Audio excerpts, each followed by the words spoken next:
Ricardo sempre acreditou que existiam dois tipos de mentira: as que a esposa descobria e as que ele levaria para o túmulo. Por 3 anos, ele sustentou a farsa de reuniões e viagens, cego pela convicção de que controlava a narrativa. Helena jamais saberia, mas ali, à porta do hotel, o destino o flagrou ao lado de outra. Riam sem medo, planos para o futuro borbulhando, enquanto ele se achava dono do tempo. Então, o mundo parou. Helena estava ali, parada na calçada, observando tudo. Sem gritos, sem lágrimas, sem o show que ele temia. Apenas um olhar clínico de quem já tinha as respostas. O pavor gelou Ricardo, pois não era a dor de uma mulher traída, era a frieza de quem já havia batido o martelo. Até a amante sentiu o peso do momento e recuou, percebendo que o terreno era perigoso. Helena aproximou-se com calma, manteve a compostura e, com um sorriso mínimo, soltou a sentença. Pode voltar para casa quando terminar o que começou. Sem olhar para trás, entrou no carro. Só então, no conforto do silêncio, ela desabou, forçando o ar para os pulmões antes de seguir adiante. Ricardo ficou petrificado, incapaz de reagir ou buscar perdão, sem notar que aquele silêncio marcava o início de uma ruína muito mais profunda que qualquer briga. Ele ainda não via. Helena não buscava o caos, mas a justiça fria. Ela queria que ele habitasse, dia após dia, o vazio que ela carregou por anos. Foi exatamente ali, diante daquele hotel, que Ricardo começou a perder o chão de sua existência. Camila tinha 31 anos. Aquele tipo de beleza que impõe presença. Parada, confusa, viu o carro de Helena sumir e virou-se para Ricardo, exigindo uma explicação que ele não tinha. Ele apenas fitava a rua vazia, paralisado, com a expressão de quem reconhece que o abismo se abriu sob seus pés. Quem era aquela mulher, Ricardo? A voz de Camila cortou o ar, desprovida de qualquer riso. Minha esposa. Com um suspiro de desdém, Camila virou as costas e partiu.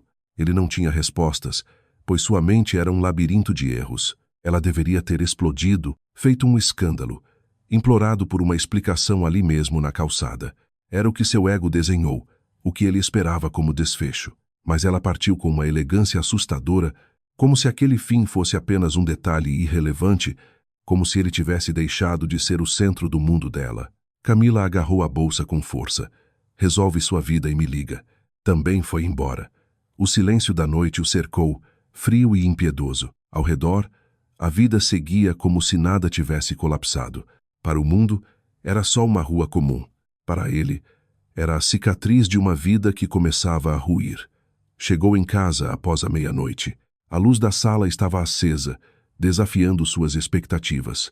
Quieta, com aroma de café, Helena lia como se fosse uma noite qualquer, mantendo aquela postura inabalável que sempre o intimidou. Ela estava lá, serena e indecifrável. Eu esperava que ela se movesse, que reagisse, que abrisse a boca para falar algo, que iniciasse aquela briga que eu vinha ensaiando durante todo o trajeto de carro. Helena virou a página, sem me olhar. Tem comida no forno, se quiser. Só isso. Fiquei paralisado. Ela virou outra página, imperturbável. Estou cansada. Vou dormir agora. Tentei responder, mas não consegui. Não havia o que dizer. Não existia conversa possível diante daquele silêncio cortante. Fui para o quarto e me deitei, fitando o escuro, esperando ouvir o choro dela atravessar a parede. Nada. Aquele silêncio pesava muito mais do que qualquer grito de ódio. Para entender como chegamos aqui, precisamos voltar 3 anos. Eu tinha 42 anos. Um empresário de sucesso que entrava em qualquer sala sentindo que todos os olhos estavam em mim, não por uma arrogância óbvia, mas por uma convicção interna, algo mais perigoso que o simples orgulho. Helena e eu estávamos juntos há 11 anos, casados há 8, num arranjo que eu julgava ser o ideal. Ela cuidava do nosso lar, eu dos negócios, ela esperava, eu chegava. Era essa a minha visão simplista das coisas. Camila surgiu numa tarde qualquer, num evento corporativo para o qual Helena fora convidada, mas declinou por um médico. Aquela tarde mudou tudo pelos 3 anos seguintes. A princípio, me convenci de que era algo passageiro, um erro isolado, uma noite que não se repetiria. Mas o ciclo se repetiu e, semanas depois, Parei de me enganar e comecei a apreciar aquela nova realidade. Porque Camila me admirava de uma forma que a Helena já não demonstrava, ou pelo menos era o que eu gostava de acreditar. Camila ouvia sobre meus projetos com brilho nos olhos e ria das minhas piadas com leveza. Ela me olhava como se eu fosse o homem mais brilhante do recinto. E eu falhei em perguntar por que Helena havia deixado de me olhar assim. Não me perguntei se eu mesmo tinha apagado aquele brilho dos olhos dela. Era mais conveniente achar que ela tinha esfriado do que admitir que eu fui o causador. Passei a apagar mensagens antes de chegar e desligar o celular em casa. Inventava reuniões que não existiam, depois viagens e projetos longos que me mantinham longe. Helena aceitava tudo sem grandes questões, sem me vigiar, sem interrogatórios, porque confiava em mim, ou talvez porque ela, num momento que ignorei, tivesse começado a desconfiar em silêncio. Eu li aquele silêncio como ingenuidade ou aceitação cega, como a confirmação de que eu tinha o controle total da situação. Mal sabia eu que o silêncio dela não era ingenuidade, era pura dignidade. É hora de encarar a verdade que eu sempre evitei, o lado oculto da nossa vida. Helena acordava às 6 todo dia, não por obrigação, mas por uma rotina que mantinha o lar.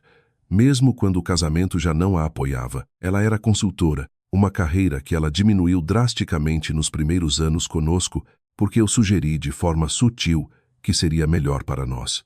Não se sobrecarregue, ele disse. Palavras que soaram como cuidado, não como o controle que realmente eram. A verdade era outra, mas naquela época eu preferia acreditar na versão mais doce daquela mentira. Com o passar do tempo, voltei a trabalhar, buscando retomar as rédeas da minha própria vida, mas o brilho tinha sumido. Quando alguém nos diminui aos poucos, perdemos o ímpeto de sonhar. Eu comecei a questionar minha própria capacidade, esquecendo que o problema nunca fui eu, mas quem me silenciava. As noites se tornaram um ritual solitário de preparar o jantar enquanto a casa parecia cada vez maior. Ricardo chegava tarde. Às vezes jantava, às vezes nem isso. O silêncio entre nós se tornava rotina.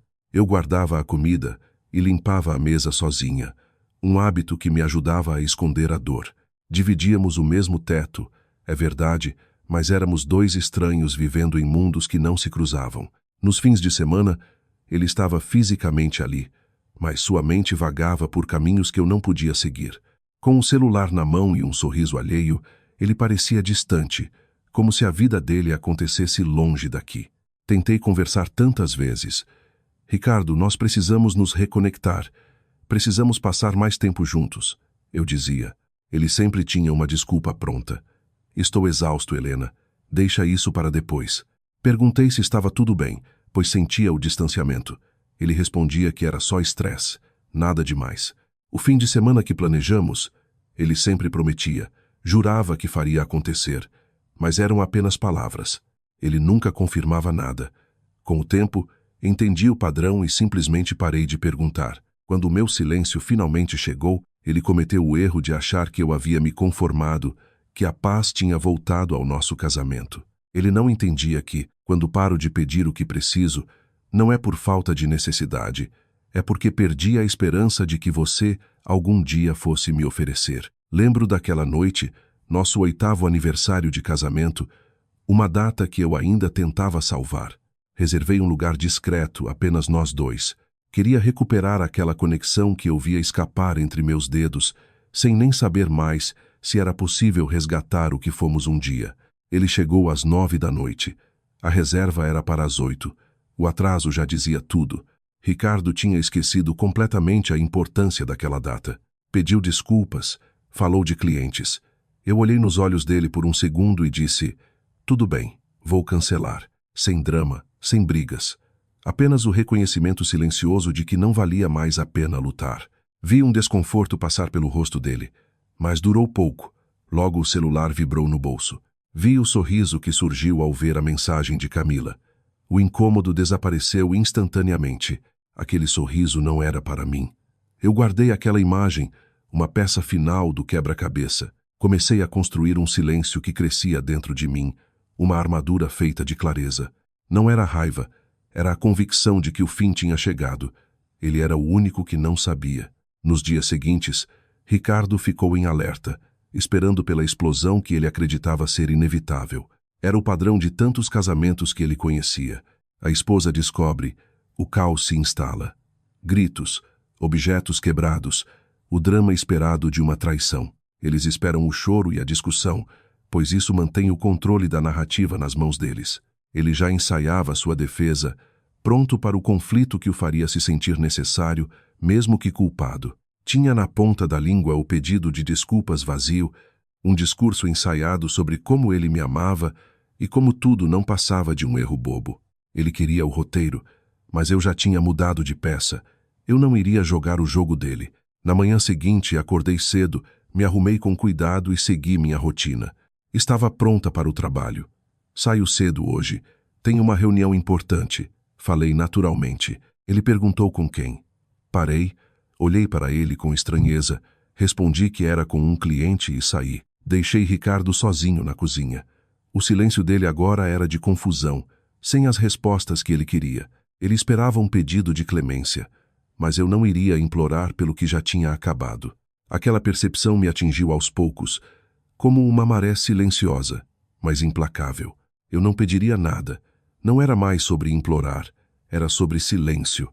Ricardo, pela primeira vez em anos, parecia completamente perdido, sem saber como lidar com minha nova postura. Não houve um plano complexo, nem listas, nem conversas com terceiros. Apenas uma decisão pura e simples que emergiu de dentro de mim. Decidi parar de viver em função de alguém que já havia esquecido quem eu era. Ricardo começou a desmoronar, não por uma briga épica, mas por detalhes banais, coisas pequenas, fora do seu controle, que marcaram nossa primeira semana de mudança. Ele desceu para o café. A cafeteira estava ligada, mas apenas uma xícara me serviu. Tomei meu café e saí sem esperar. Lô, o vi ali parado, estático. Ele encarava aquela xícara solitária como um código que jamais aprenderia a decifrar. Na segunda semana, silenciosamente, mudei a senha do meu celular. Sem explicações ou justificativas, apenas fechei a porta digital da minha privacidade. Ricardo tentou acessar enquanto eu estava no banheiro, apenas para silenciar uma notificação. A tela pediu a senha. O bloqueio estava lá, real e intransponível. Ele ficou encarando o aparelho. Devolveu-o à mesa em um silêncio pesado. Senti que ele percebeu, pela primeira vez, a sensação de ser trancado para fora. Na terceira semana, saí para encontrar amigas, redescobrindo o mundo lá fora. Voltei tarde, com um brilho no olhar que ele não via há anos. Ele me esperava. Ele perguntou onde eu estava. Com quem? Até aquela hora. A cobrança habitual. Joguei as chaves na bancada. Respondi de forma breve e fui dormir, sem dar detalhes. Exatamente como ele fez comigo durante 3 anos de um casamento que definhava. Na quarta semana, ele tentou o controle de sempre. Um convite para jantar. Quis me levar ao restaurante favorito, mas meu olhar já estava no celular. Recusei. Tinha compromissos, minha própria vida, sem precisar detalhar nada a ele. Ele ficou ali, esperando uma explicação que eu não tinha mais vontade de dar. Vi a pergunta morrer em sua garganta, um peso que eu carreguei por anos. Numa daquelas noites, Ricardo chegou e encontrou a mesa posta. Um cenário estranho.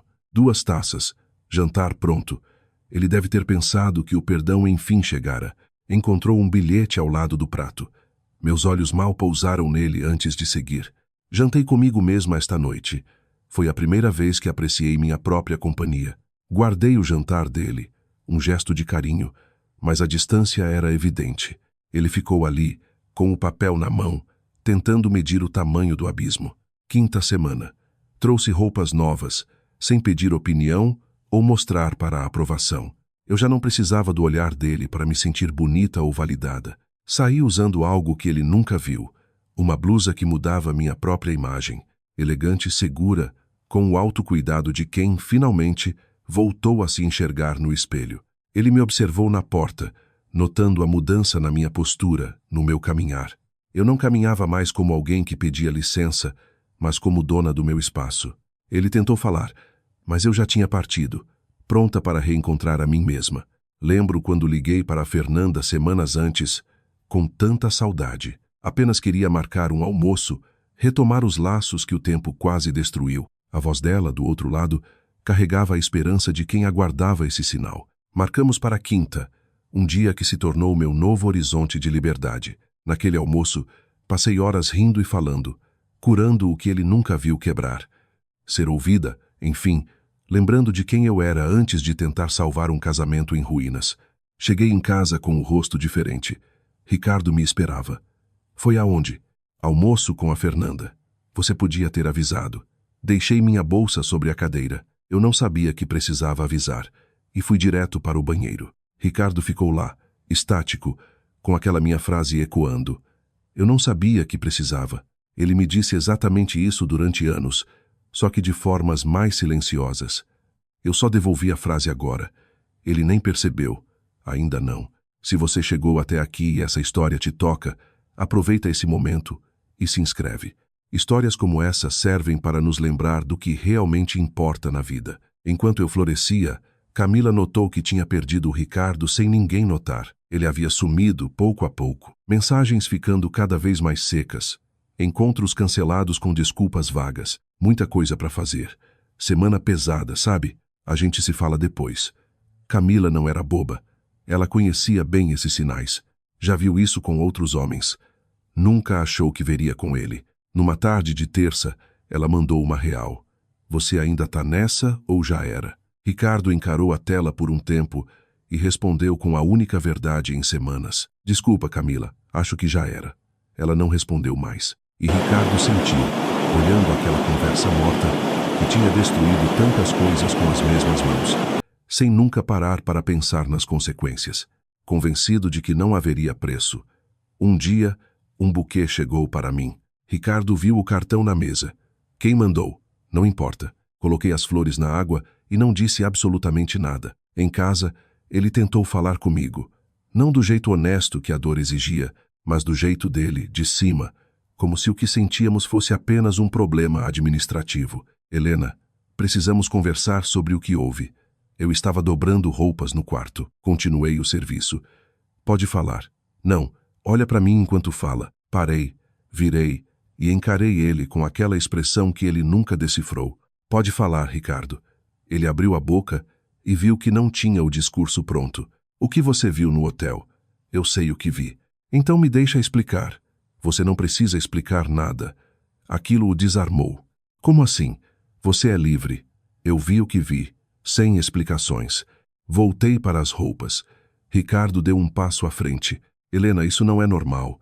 Você tinha que estar com raiva. Dobrei uma blusa com calma. Eu tô bem, Ricardo. Você não tá. Ninguém fica assim depois de... Depois do quê?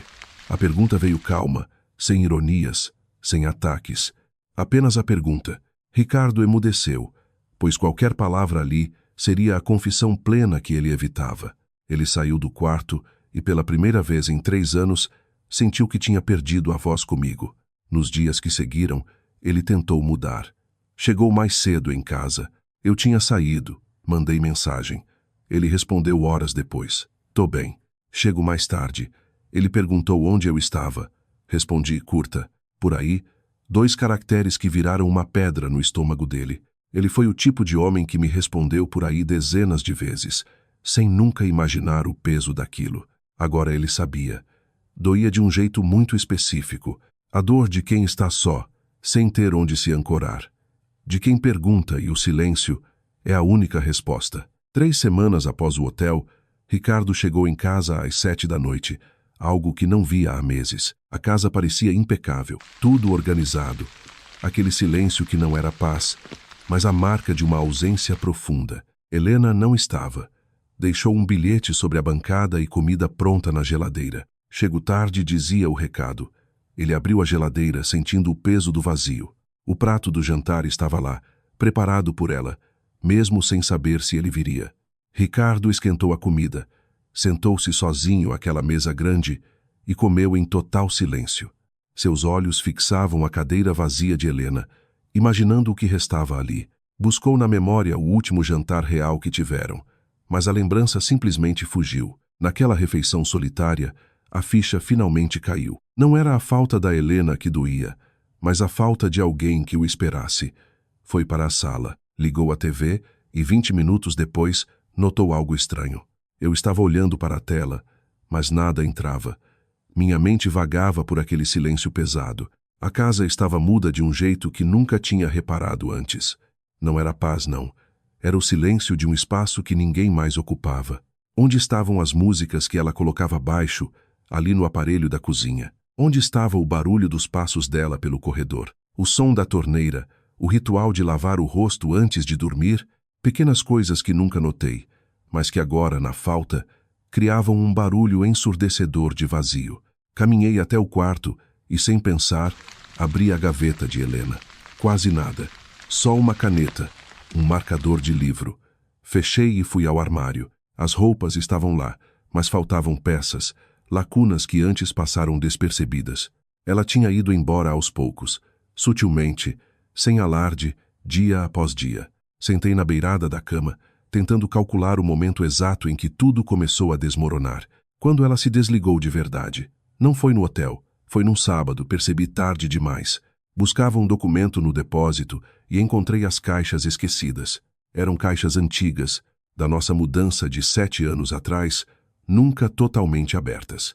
Abri a primeira e achei um envelope cor de marfim, a letra dela inconfundível. Era um cartão.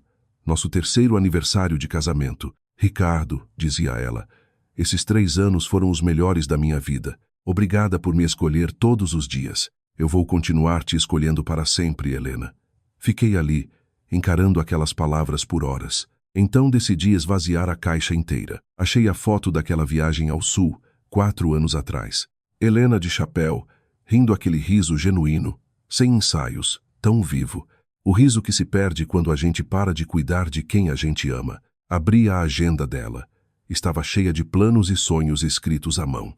Restaurantes anotados, roteiros de viagens, ideias para nós dois, ingressos de teatro, indicação de um spa com pacotes para casais.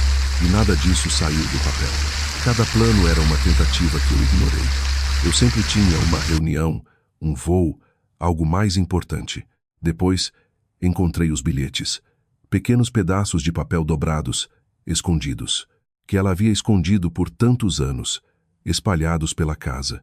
Na mochila, no bolso do paletó, dentro de livros que ela me deu. Li um. Hoje acordei pensando em você. Compra o remédio, não esquece. Deixou dinheiro na carteira. Sinto tanta falta de quando a gente ria. Vamos repetir isso logo. Fui lendo bilhete por bilhete, sentado no chão frio daquele depósito, cercado por caixas abertas, até que as palavras perderam o sentido. Não eram mais frases, viraram um peso no meu peito. Achei um envelope fechado no fundo. Se um dia ler isso, é porque não somos mais um casal. Não consegui terminar de ler. Tinha uma foto nossa, tirada no nosso 1º ano juntos. Helena olhava para a lente, mas eu a olhava com um brilho que esqueci ter tido, mas que estava lá, registrado, impossível de negar. Eu a olhava com admiração, com presença total, uma atenção plena que desperdicei. Ela passou anos tentando resgatar isso sem eu notar, sem que eu me desse ao trabalho de enxergar o que perdíamos. Guardei a foto na caixa com um cuidado infinito, como se fosse vidro, e caminhei até a janela. Fiquei olhando o movimento lá embaixo por um tempo, sem chorar, não ainda. Sentia aquela queda interna, o peso de entender tudo tarde demais. Foi Helena quem pediu a conversa. Uma noite comum. Eu estava na sala. Ela chegou, largou a bolsa, fez um chá e sentou longe. Posso te dizer algo? Larguei o celular e vi pela primeira vez em semanas que eu não a olhava. Pode. Ela segurou a xícara, olhou para o chá, depois fixou os olhos em mim. Você acha que me perdeu naquela noite? Fiquei sem voz, sem saber o rumo. No hotel? Sim. Achei que você só tinha ficado com raiva. Ela negou com a cabeça. Não, não foi raiva. Não é isso.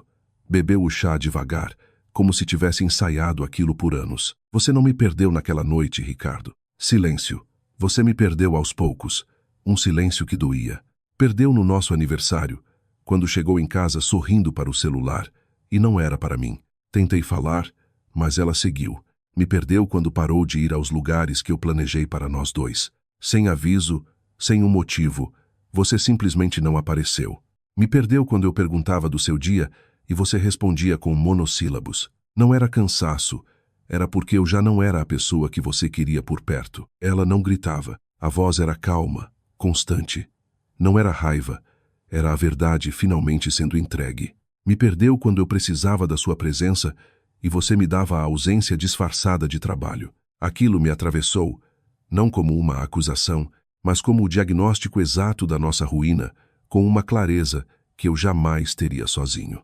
No hotel eu já sabia, Ricardo. Eu sabia há tempos. Por que não disse nada antes?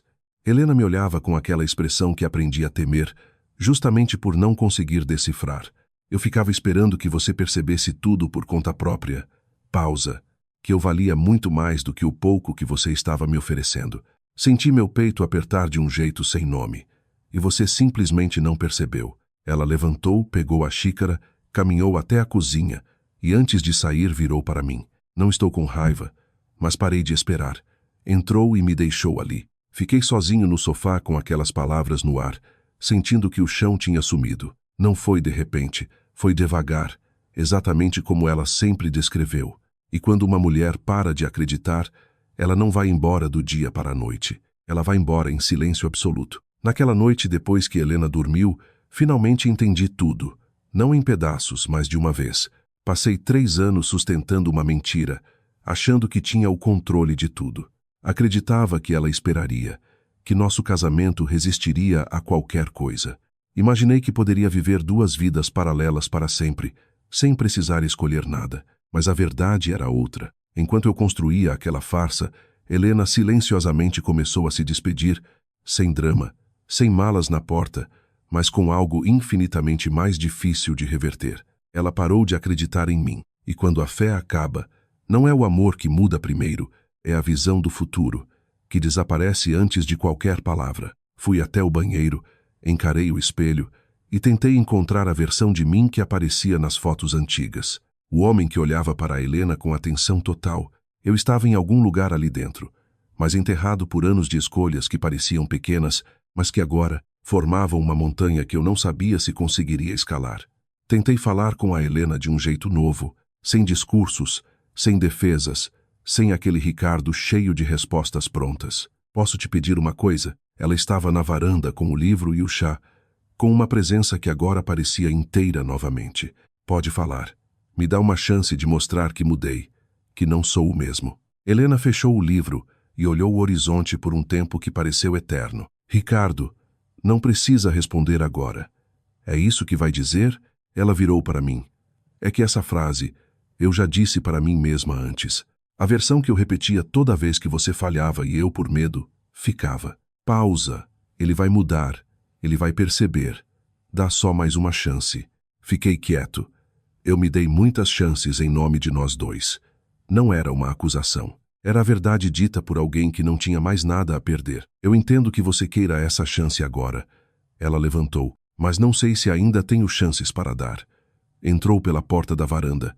Fiquei olhando para a cidade lá embaixo, com o vento no rosto e o peso de palavras que não eram perdão, mas tampouco eram o fim. Eram a coisa mais honesta que alguém já tinha me dito em anos. Em um sábado, preparei o jantar pela primeira vez em muito tempo. Mesa posta, velas, vinho. Fiquei esperando. Helena chegou, parou na entrada, olhou para a mesa, depois para mim, e sorriu com um carinho que eu já não via faz tempo. Obrigada. Sentamos, jantamos e falamos de coisas banais, o tipo de conversa de quem realmente habita o mesmo espaço. Pensei que talvez ainda desse tempo, mas, ao final da noite, com a mesa quase vazia, Helena disse baixinho: é a primeira vez em anos que você faz isso. Pausa. Pena que aconteceu depois que eu parei de esperar. Ela levantou, tirou o prato e foi dormir. Apagou as velas sem me dizer mais nada. Era a verdade chegando na hora certa para mim, mas tarde demais para ela. 2 meses se passaram. Helena retomou aquele projeto profissional que guardou por tanto tempo, uma parceria com uma agência que a convidou há anos, mas que ela recusou porque eu insisti que não era o momento certo. Agora era o momento certo, porque ela decidiu que o tempo dela não dependia mais da minha validação externa. Ela saía de manhã com uma energia diferente, uma leveza que não vinha de roupas ou do visual novo, vinha de dentro, daquela parte dela que sobreviveu a anos de invisibilidade e decidiu, por conta própria, existir de novo. Almoçava com a Fernanda e com outros amigos que voltaram. Ela ria muito mais. Não era um riso forçado para fingir que estava bem. Era o riso de quem está reencontrando o próprio fio da meada. Eu observava sem interferir, sem cobrar nada, porque finalmente entendi que não era minha vez de exigir. Era a hora de encarar o que plantei. E não era uma punição. Era apenas o destino das minhas escolhas. Eu escolhi a ausência. A ausência teve um preço alto. O custo foi a Helena, que achei que nunca perderia. Ainda dividíamos a mesma casa e o café da manhã. Às vezes ainda falávamos sobre coisas simples do cotidiano, mas algo mudou na estrutura entre nós. Helena se ocupou de si mesma e eu precisei encolher para caber numa versão mais honesta de quem sou. Não era o desfecho que eu tinha imaginado, mas era o único que fazia sentido com tudo que construímos e destruímos. Numa noite, cheguei mais cedo em casa. Helena estava na cozinha preparando o jantar com aquela música baixa que ela gosta. Aprendi a reconhecer como o som dela. Fiquei parado na entrada da cozinha, observando sem que ela notasse, pensando que levei anos para perceber que estive ao lado da mulher mais extraordinária que conheci e olhei para o lado, não por falta de amor, mas por falta de atenção, pela falta de presença, que é diferente de sentir. O amor é praticado todos os dias e, quando paramos de praticar, ele some, não importa o que se sinta. Helena virou e me viu ali parado. Vamos jantar? Eu apenas assenti. Ela voltou ao fogão e sentei na mesa, aquela mesma onde jantei sozinho semanas atrás, olhando para a cadeira dela. Ela estava ali, mas o preenchimento daquele espaço mudou. E eu sabia que, reaver o que perdi, dependeria de muito mais do que jantares. Dependeria de ser todos os dias o homem que a enxergava de verdade, se isso ainda fosse possível. Dizem que só o tempo resolve tudo. Pela primeira vez, vi Helena ditar o ritmo. O tempo era dela, não meu. O Ricardo entrou nessa confusão, achando que o mundo estava na palma da mão.